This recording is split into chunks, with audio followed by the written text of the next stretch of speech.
A big thanks for your big response for my last video. Today, in continuation, we are going to discuss about executive magistrates. Dear friends, executive magistrates has a big role in maintenance of law and order under Civil Procedure Code 1973. कल जैसा कि मैंने आपको बताया था कि जो हमारे जुडिशियल मजिस्ट्रेट्स होते हैं वो एक प्रक्रिया के तहत दंड प्रक्रिया संहिता अपने आप में एक प्रक्रिया, उस प्रक्रिया का फॉलो करते हैं हमारे जुडिशियल मजिस्ट्रेट। यहाँ ये महत्वपूर्ण बात है कि जुडिशियल सिस्टम ही केवल प्रक्रिया का इस्तेमाल नहीं करते, बल्कि जो हमारे एग्जीक्यूटिव मजिस्ट्रेट यानी जो कार्यपालक मजिस्ट्रेट है वो अपने आप को सॉवरेन ना समझने लग जाए, संप्रभु ना समझने लग जाए, इसके लिए सीआरपीसी एक निर्धारित प्रक्रिया बनाती है और ऐसे एग्जीक्यूटिव यानी कार्यपालक मजिस्ट्रेट्स को बाउंड करती है कि एक निर्धारित प्रक्रिया के तहत ही वो लॉ एंड ऑर्डर मेंटेन करने को, किसी व्यक्ति को शांति भंग के आरोप में गिरफ्तार करने को लेकर के, यानी कुल मिलाकर के जो एक सिस्टम लॉ के द्वारा हमारे यहाँ बनाया गया है दंड प्रक्रिया संहिता के अंतर्गत, वो एग्जीक्यूटिव मजिस्ट्रेट्स को भी फॉलो करना होता है। और अगर हम इस प्रकार की प्रक्रिया से उनको बाउंड नहीं करें हम, तो वो जो भी पक्षकार उनके समक्ष लाया जाएगा, जो भी आरोपी उनके समक्ष लाया जाएगा, मनमर्जी पूर्ण तरीके से उसको गिरफ्तार करवा सकेगा, बंद रख सकेगा। तो ऐसा नहीं हो। हमारे यहाँ एक जस्टिस की जो थ्योरी है, जो हमारा जूरिस्प्रूडेंशियल एस्पेक्ट है कि अपराधी को कठोरतम सजा होनी चाहिए और जिसने अपराध नहीं किया है उसको बाइज्जत बरी किया जाना चाहिए। इस प्रक्रिया के मद्देनजर जो है वो सीआरपीसी के अंतर्गत एग्जीक्यूटिव मजिस्ट्रेट्स के बारे में प्रोविजन दिया गया है।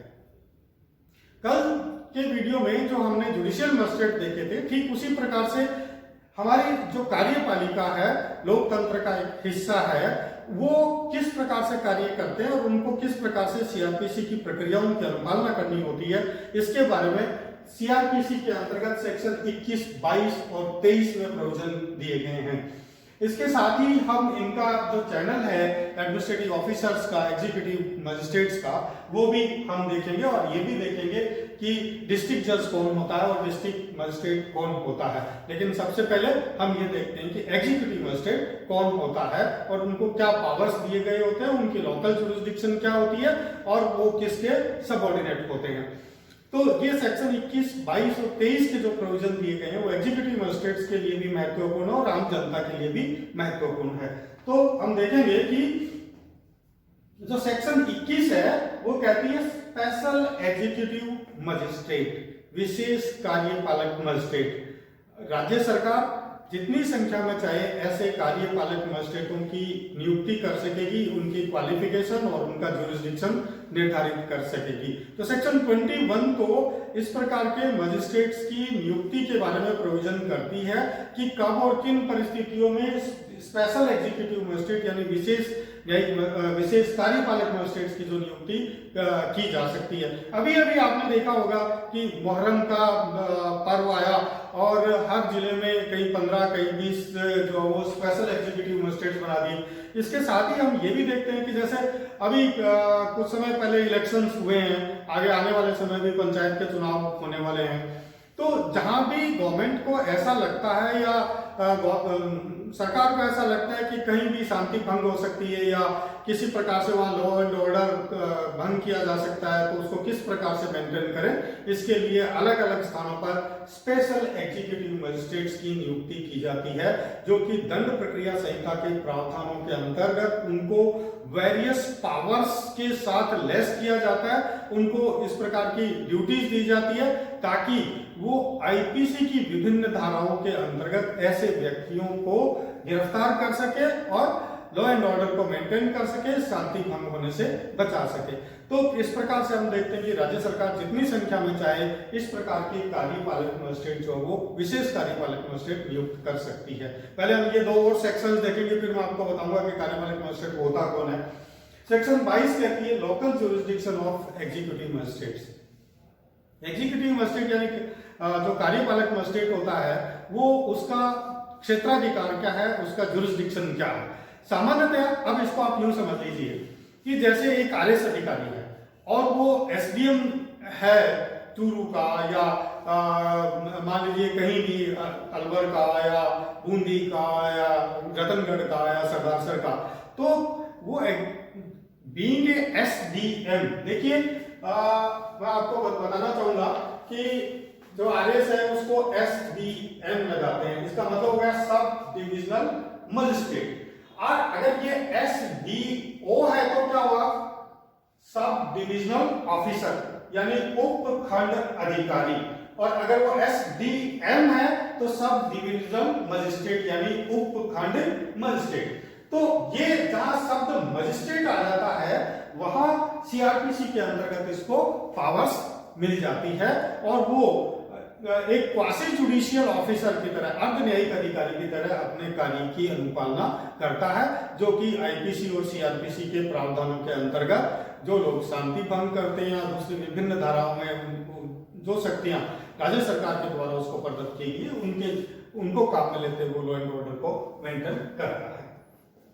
तो लोकल ज्यूरिसडिक्शन क्या हो गया, जैसे मैंने एसडीएम का लोकल ज्यूरिसडिक्शन बनाया तो एक बताया कि एक तहसीलदार एक तहसीलदार भी कार्यपालक मजिस्ट्रेट हो सकता है। मैं आपको बताना चाहूंगा एक एसडीएम जो एक तहसील में सब डिविजनल मजिस्ट्रेट है, जैसे आप मानिए कि बस्सी का सब डिविजनल मजिस्ट्रेट है या रतनगढ़ का सब डिविजनल मजिस्ट्रेट है, तो वो जो तहसील है उसका सामान्यतः राज्य सरकार जो वो उसका क्षेत्राधिकार उस तहसील तक निर्धारित कर देती है कि उस तहसील का जो उसके पास लोकल यानी स्थानीय क्षेत्राधिकार है। उस क्षेत्राधिकार के अंतर्गत ऐसी कोई भी अगर गतिविधि होती है तो उसकी रोकथाम के लिए ऐसा सब डिविजनल मजिस्ट्रेट जो है वो रेस्पॉन्सिबल होगा। मेरे ख्याल से आप समझ रहे होंगे कि जो एग्जीक्यूटिव मजिस्ट्रेट है, कार्यपालक मजिस्ट्रेट है, उनकी शक्तियां किस प्रकार से दी जाती है, उसका क्षेत्राधिकार कहां होता है, कहां तक वो उसको इस्तेमाल कर सकता है। यहाँ ये भी मैं स्पष्ट करना उचित समझूंगा कि एक सब डिविजनल मजिस्ट्रेट जिसका लोकल ज्यूरिसडिक्शन है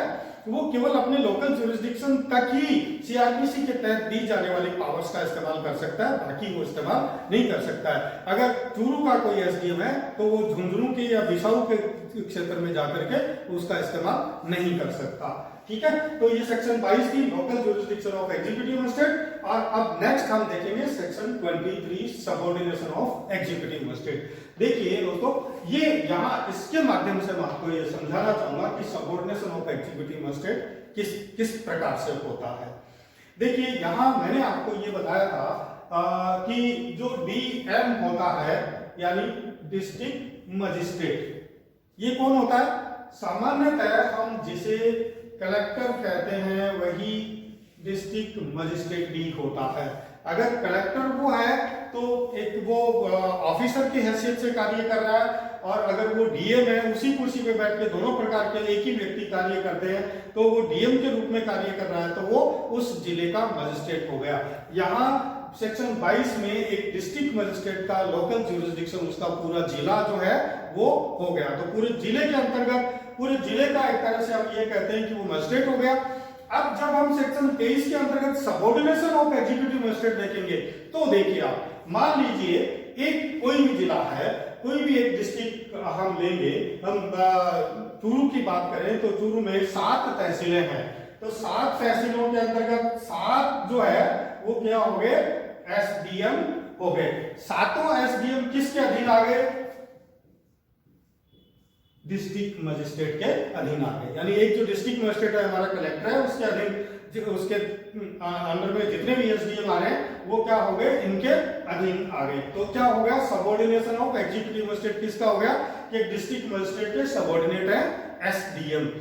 कई बार हम इस प्रकार के ऑफिसर्स की कमी को देखते हुए तहसीलदारों को भी एग्जीक्यूटिव पावर्स दे देते हैं सीआरपीसी के अंतर्गत। तो ऐसी स्थिति में वो भी सीधे सीधे एक एग्जीक्यूटिव मजिस्ट्रेट की हैसियत से डिस्ट्रिक्ट मजिस्ट्रेट के अधीनस्थ आ गया।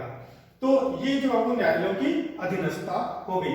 अब कल जो हम जुडिशियल सिस्टम देख रहे थे, आज हमने एग्जीक्यूटिव मजिस्ट्रेट देखते हैं। बहुत सामान्य सा क्वेश्चन आपके दिमाग में आया होगा, आपको पता भी होगा, लेकिन जिनको पता नहीं है उसको क्लियर कर दें कि डिस्ट्रिक्ट जज और डिस्ट्रिक्ट मजिस्ट्रेट के बीच में क्या डिफरेंस है, क्या दोनों एक ही होते हैं या अलग अलग होते हैं। तो यहाँ आप ये स्पष्ट कर लें कि जो डिस्ट्रिक्ट मजिस्ट्रेट है वो डिस्ट्रिक्ट जज जो है वो जुडिशरी से संबंधित होता है पूरी तरह से, जिला एवं सत्र न्यायाधीश। तो वो अपनी कोर्ट में बैठ करके और ट्रायल सुनता है और जजमेंट सुनाता है, जो भी प्रक्रिया उसके अनुसार कार्य करता है। लेकिन जो डिस्ट्रिक्ट मजिस्ट्रेट है वो एक आईएएस अधिकारी होता है। यानी जो डीजे है वो क्या होता है, राजस्थान हायर जुडिशियल सर्विसेज का अधिकारी होता है, जिस भी स्टेट का होता है उसका हायर जुडिशियल सर्विसेज का अधिकारी होता है। लेकिन जो डीएम है वो क्या होता है, वो आईएएस अधिकारी होता है। वो डिस्ट्रिक्ट कलेक्टर जो होता है वही डिस्ट्रिक्ट मजिस्ट्रेट होता है। और यहाँ आगे हम ये भी क्लियर करेंगे कि जो डिस्ट्रिक्ट जज होता है वही सेशंस जज भी होता है। सिविल मामले जब वो देख रहा होता है तो वो डिस्ट्रिक्ट जज होता है, और क्रिमिनल मामले देख रहा होता है तो वो सेशन जज होता है। ठीक है, तो इसी तरह से कलेक्टर और डिस्ट्रिक्ट मजिस्ट्रेट है, यानी अर्धन्यायिक मामले देख रहा होता है तो वो डिस्ट्रिक्ट मजिस्ट्रेट होता है, अदरवाइज वो कलेक्टर होता है। ठीक है, तो इस प्रकार से दोस्तों ये देखिए कि अंतर आपके समझ में आ गया होगा कि डिस्ट्रिक्ट जज और डिस्ट्रिक्ट मजिस्ट्रेट में क्या अंतर है, ये कौन होते हैं और इनका लोकल ज्यूरिसडिक्शन क्या होता है, तथा साथ ही इनका सबऑर्डिनेशन जो क्या होता है। मैं समझता हूँ इस वीडियो के माध्यम से ये कुछ साधारण बातें जो आपके कंसेप्ट्स को क्लियर करने के लिए, समझने के लिए बहुत जरूरी होती है, इनको क्लियर करने का मैंने प्रयास किया है। तो मैं समझता हूँ कि आप ठीक प्रकार से इसको समझ पाए होंगे। Thank you so much.